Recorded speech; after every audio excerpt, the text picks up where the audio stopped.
welcome to the Podcorn. I'm just having a laugh because of how Sammy counted us down into the Podcorn, which was quite amusing. You sounded slightly Spanish, maybe. How are you, Sammy? Yeah, I'm good. Good. Yeah? Goddamn good. Goddamn good. Good to be back home from your little French trip. Okay, so Sammy, what a week. An eclectic mix of films that have passed across our eyes. We've truly supported cinema. I mean, you've truly supported cinema in the last week. You've done a good job. But yeah, we've done a really good job. We've taken in a real mix of films. So today, on our schedule, we've got the Phoenician Scheme, Wes Anderson's new film to talk about. We've got Final Destination, Bloodlines. Is that what it's called? Blood. And then we've got the big finale, Mission Impossible, the final. It's going to be a very one-sided conversation. Yeah, because I haven't seen that, but we'll get to why I haven't seen it. And yeah. What's it called? The Final Reckoning. Yeah. I've got some good questions to ask you about it, though. All right. And it is the film of the moment, you know, but there's only so much. Well, no, technically, Lilo and Stitch is actually the film of the moment. No, see, I quite want to see Lilo and Stitch. I'm not going to watch that. Okay, nice. Supportive? I hate it so much. Why? What's your problem with Lilo? No, it's more my issue with remakes. Oh, it's Stitch. It's Stitch, is it? No, it's my issue with remakes. Okay. That's the main thing. So you're going to judge that book before you've even read What I'm saying seen it. is everyone hates Snow White. Yeah, okay.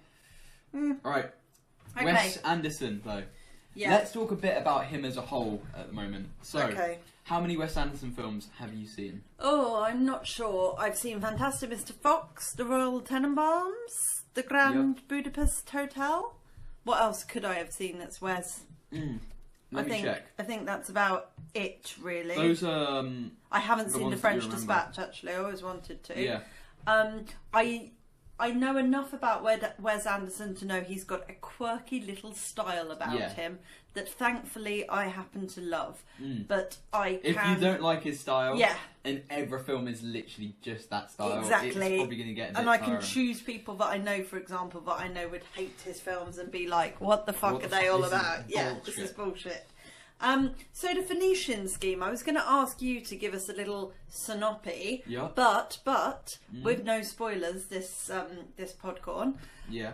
But then I thought maybe it would be funnier if I tried to describe what the film was about, because when I tried to do it in my head earlier, I realised that I didn't have a fucking clue what the film was about. Is it about an old guy who's fathered some children / adopted some children, and he's just trying to decide who to leave his money to, and he really likes his one daughter, and then it's just like a little sort of shindig around all the crap that they do?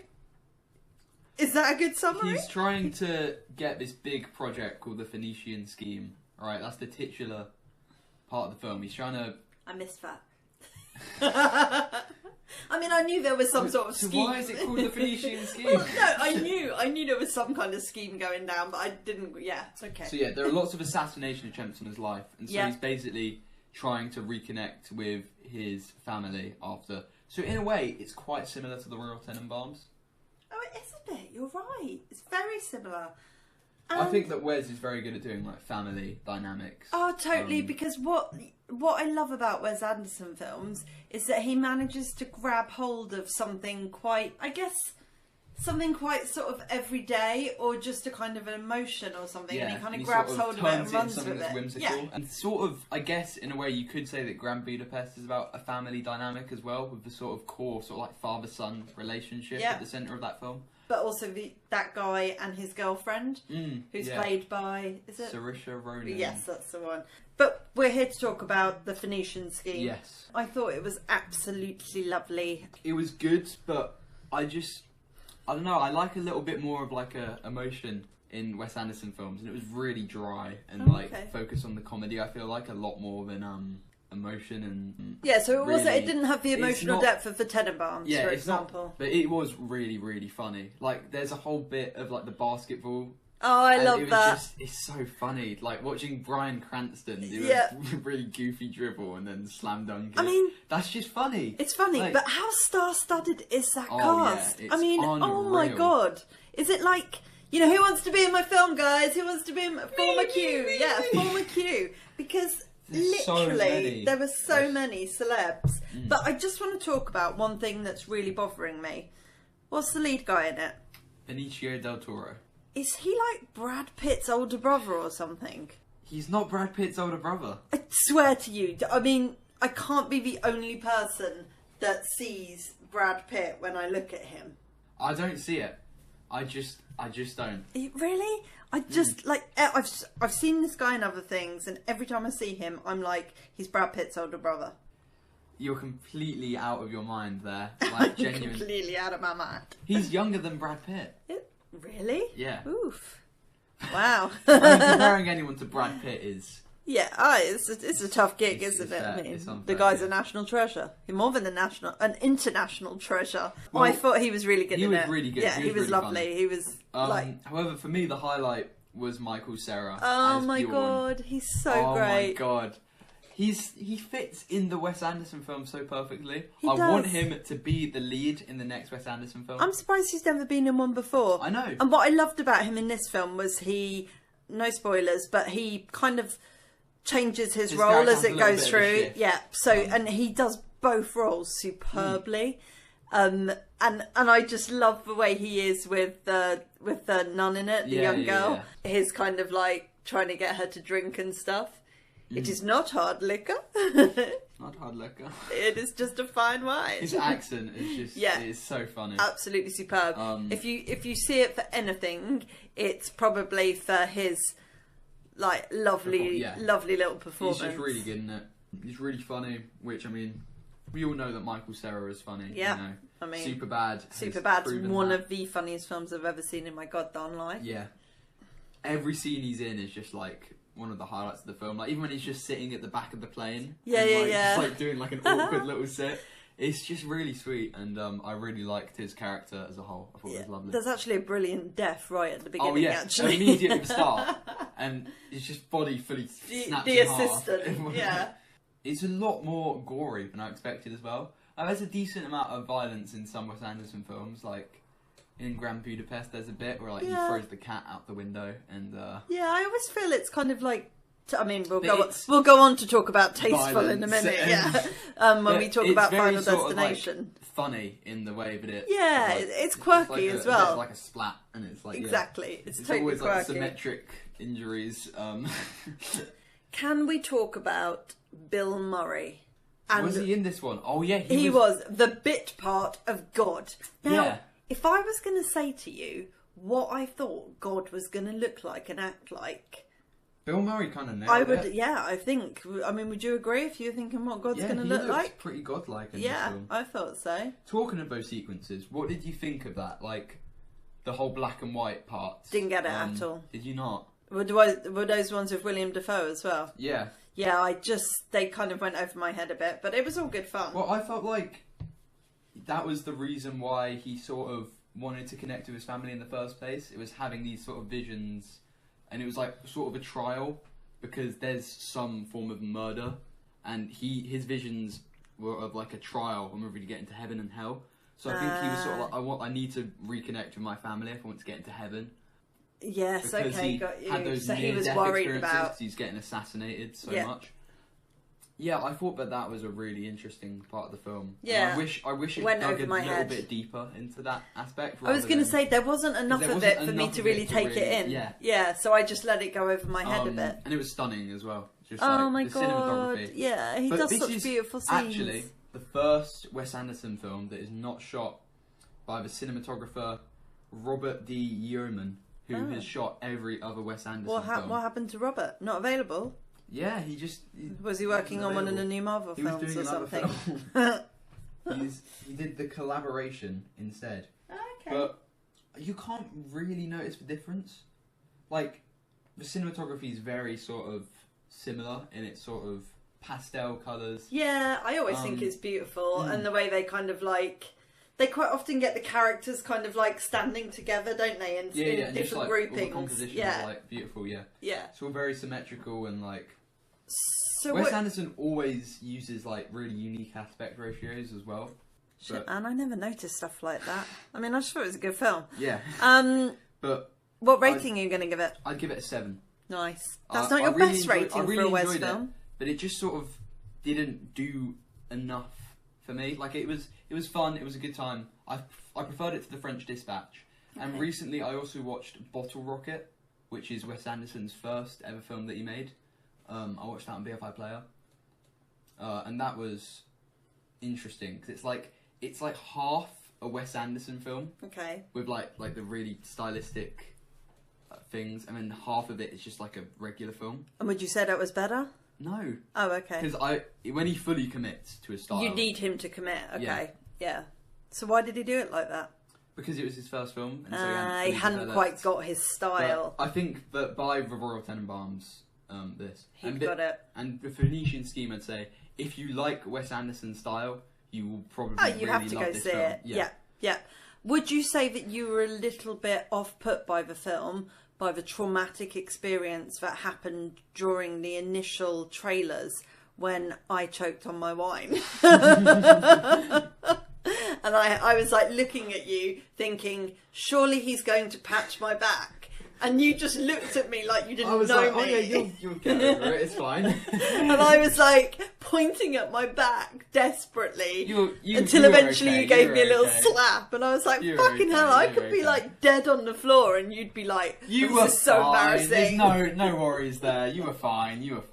I was fine. Right, what are you giving the Phoenician Scheme out of 10? I reckon it's like an 8-ish out of 10. Yeah.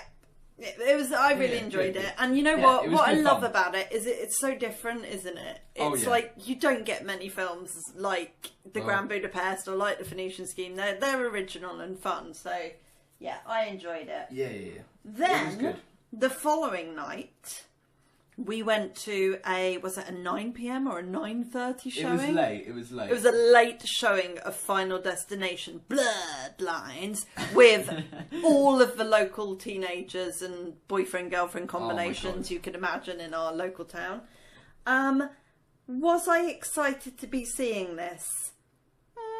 No, because I'm a big scaredy cat. Well, and I was a little bit nervous about what I was going to see. I have watched every single Final Destination film, all 5 of them. Hence why we had to go and see this. Yeah, and I really wanted to. And it sort of is one of the best ones. Is it? See, I remember I've seen probably maybe the first 2 or 3. Yeah. But like way back when I was like a young adult. Because they're old, aren't they? The original ones. So I must have seen them. To be fair, they're like 2000s. Yeah, but that would have made sense. We're not that old, you cheeky bugger. You were pussy. Yeah. You were 20 when you were watching this and you were getting scared. What the No, I was younger than 20. When did the final one come out? The final one came out in like 2013. No, sorry, not the final one. The first one. 2000. 2000. Oh my god, what's wrong with me? What is wrong with me? See, like... How did I watch that then? Oh my god, yeah. How did you watch that and get scared of it? I know, but things like that really do affect me. And like, just to put it out there, like I had 2 nightmares last night that I swear were prompted by Final Destination, where I actually had to be woken up by somebody, namely my partner. Had to be woken up by your dad going, "Are you alright?" Because I'd been having nightmares.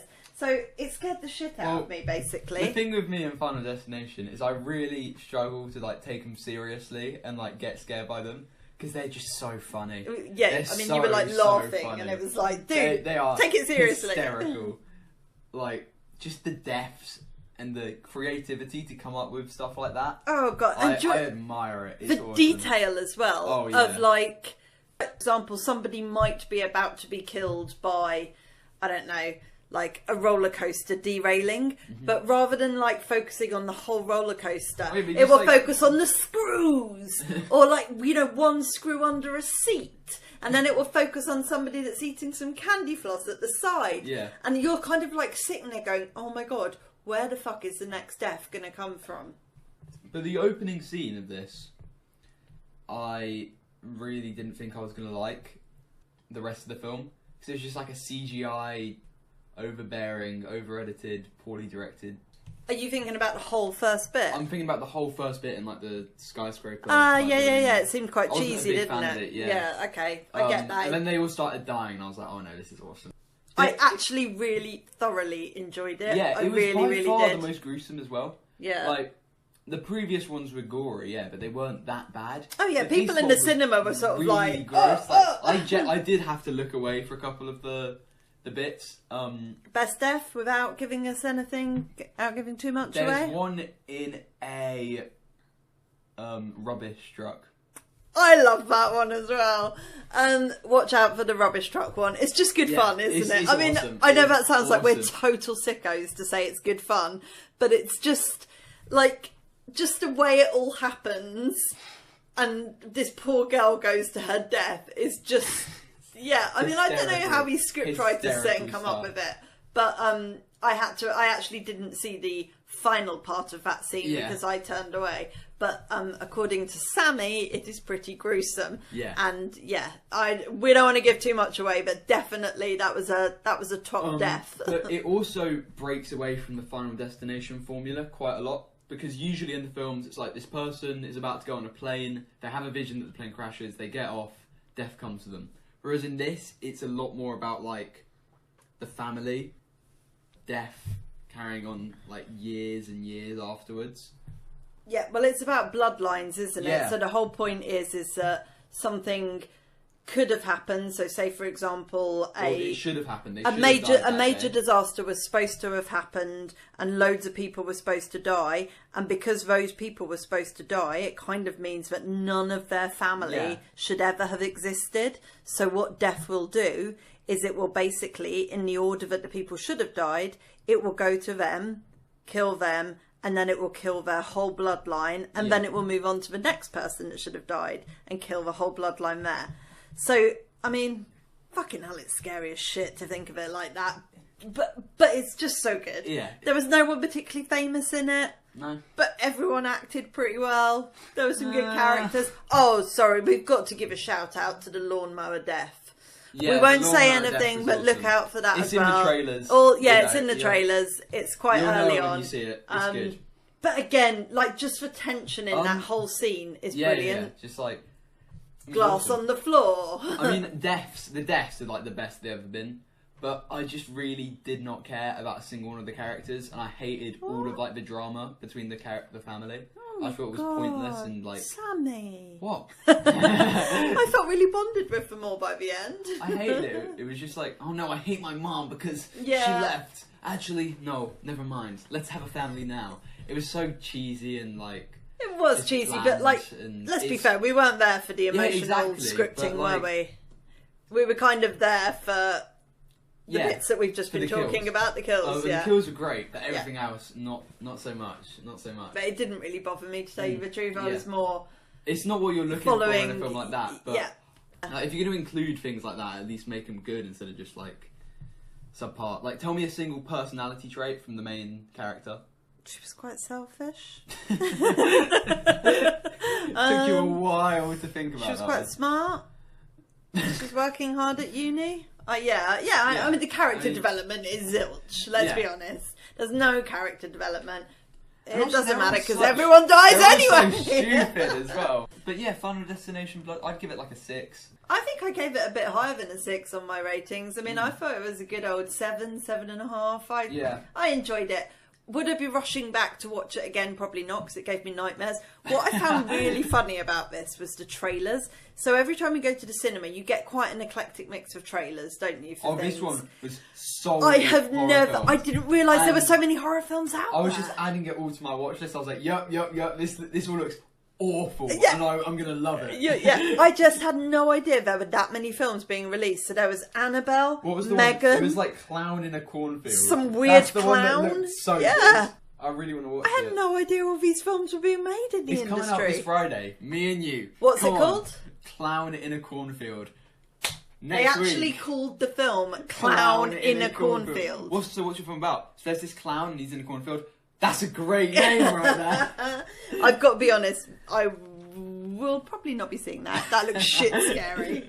And clowns kind of freak me out a bit, to be fair. Yeah, clowns used to really... I'm going to watch all the It films soon, actually, I've decided. Okay. Next week, we're talking about the Pennywise. Sorry, we just keep high-fiving each other here. It's like a big montage of high fives, basically. Alright, are we ready to move on from Final Destination? Alright. I enjoyed it. It was fun. I loved it, yeah. I just thought it was good. The best. No, but then, you know... An actual film. We weren't expecting, like, you know, an Oscar winner, I wasn't expecting, you know, Citizen Kane. So it was And good. then, the next day, you decided to take yourself off to go and see Mission Impossible. Not with me. Yeah, because you haven't seen the...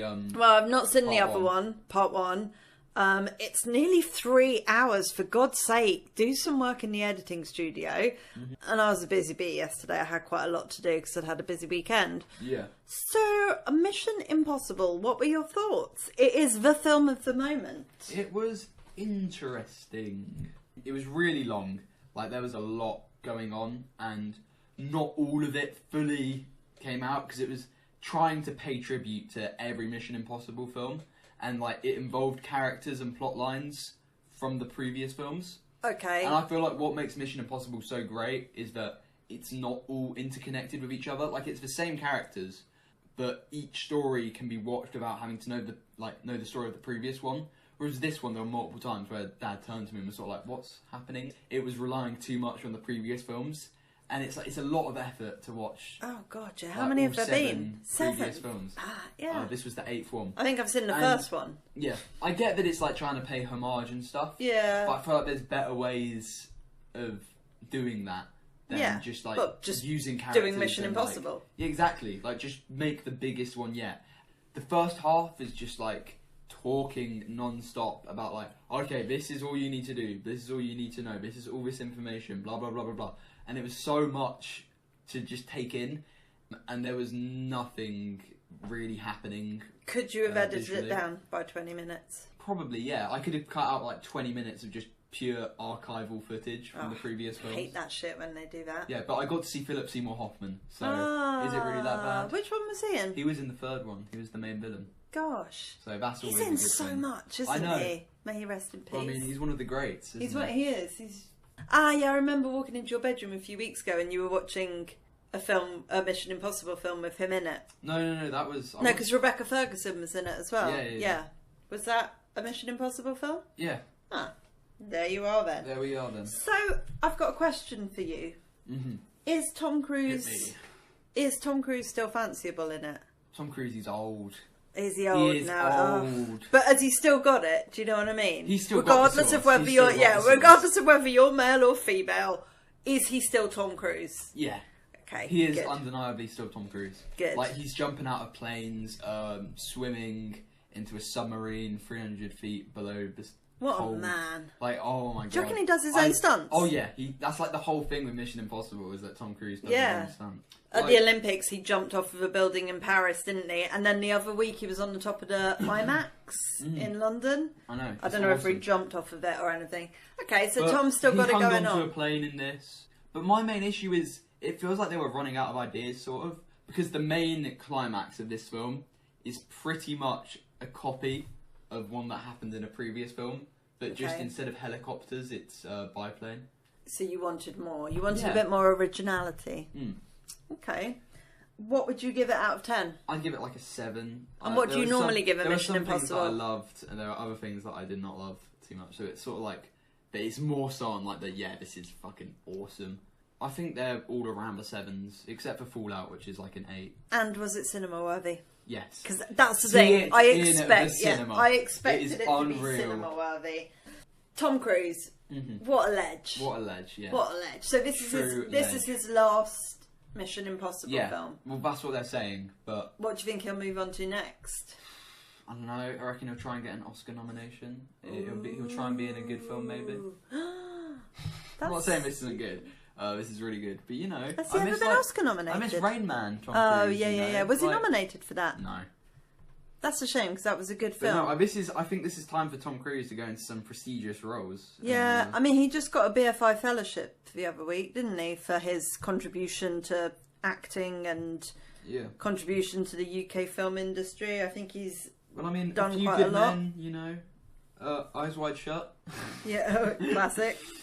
Yeah, he's been in tons of really good films. My personal favourite, Cocktail. We're talking about really good films here, okay? How can you not like Cocktail? Cocktail was fine. I just... Fine? You can't use fine to describe Cocktail. It's like an awful. absolute classic. Yeah, it's just... Jerry Maguire. Jerry Maguire's brilliant. Yeah, he's been nominated for 4 Oscars. Oh, okay. But not one? No. Oh, I want to watch Born on the 4th of July. Yeah, I've never seen that. And Magnolia. Might have seen that.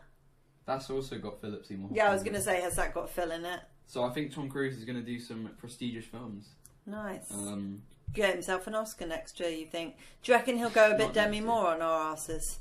Like do something, substance. yeah, do something a bit substancy. Yeah. He could do something weird. I can see it.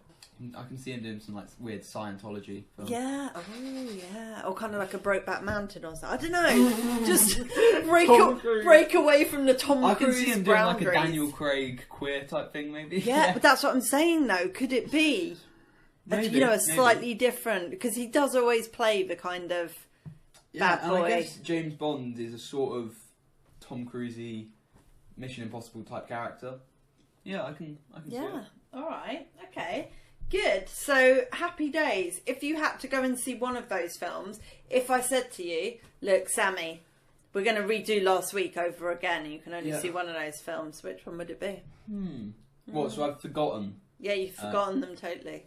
No, sorry, this is a really weird game, isn't it? You've forgotten them, but you have to choose. No, you can't actually do that. So what, I'm picking if somebody... Now, let's just make this... for the first time again. Oh, that's a good one, yeah. What would you pick? Ooh, this is tricky. I think that the Phoenician Scheme was my favourite of these ones. But I'd probably go see Mission Impossible again for the first time. Okay. Because the Phoenician Scheme isn't anything that sort of new. It's very much just a Wes Anderson film where he's doing all the same tricks, but it's still entertaining. Whereas Mission Impossible, I don't know, it's awesome seeing it in the cinema, and it's not exactly like original, but it's still just like, it's a film that you have to see in the cinema, basically. And what would you recommend to the Podcorn listeners? They've got one ticket. One ticket! Not Final Destination. What? No. Oh my god, I would totally wreck that. Yeah, they all 3 are good. Phoenician Scheme is the best one, but if you dislike Wes Anderson films and you want something that you're probably going to enjoy no matter what, I'd say Mission Impossible. But just make sure you've gone for a wee first. You've got the extra large drink and some popcorn because it's long. Yeah. And maybe try and go to a comfy cinema. Yeah.